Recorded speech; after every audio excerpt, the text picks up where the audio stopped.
पढ़ें, मुल्क के लिए काम करें।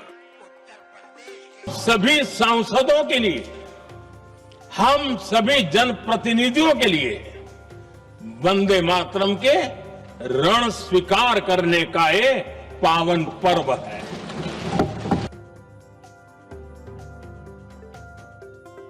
वंदे मातरम ये राष्ट्रगीत इस समय सदन में चर्चा का विषय है। 8 दिसंबर को पीएम मोदी ने वंदे मातरम पर बात शुरू की, जिसका विपक्ष ने भी जमकर सामना किया और जवाब देने में कोई कसर नहीं छोड़ी। इसी कड़ी में प्रियंका गांधी का भी भाषण वायरल हो रहा है। वंदे मातरम पर चर्चा केवल अब सदन तक नहीं रह गई है, अब इस मुद्दे पर बहस सदन के बाहर भी छिड़ गई है। अरशद मदनी की बात करें तो इन्हें तो आप जानते ही होंगे, ये हैं जमीयत उलेमाए हिंद के अध्यक्ष। अब इन्होंने भी वंदे मातरम में चल रही बहस पर बहुत कुछ कह दिया है। उन्होंने एक्स हैंडल पर एक लंबा लेख लिखते हुए वंदे मातरम का अर्थ समझाया है। उन्होंने लिखा, हमें किसी के वंदे मातरम पढ़ने या गाने पर आपत्ति नहीं है, लेकिन मुसलमान केवल एक अल्लाह की इबादत करता है और अपनी इबादत में अल्लाह के सिवा किसी दूसरे को शामिल नहीं कर सकता।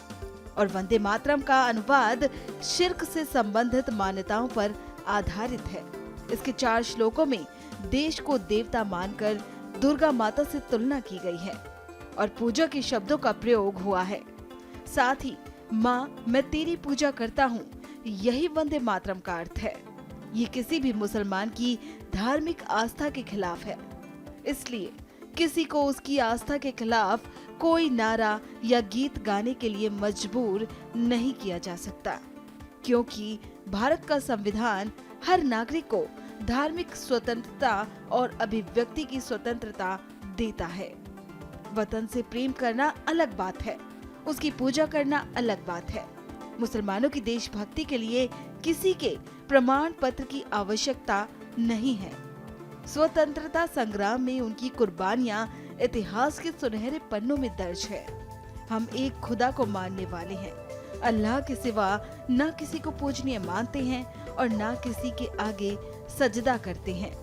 हमें मर जाना स्वीकार है, लेकिन शिर्क कभी स्वीकार नहीं।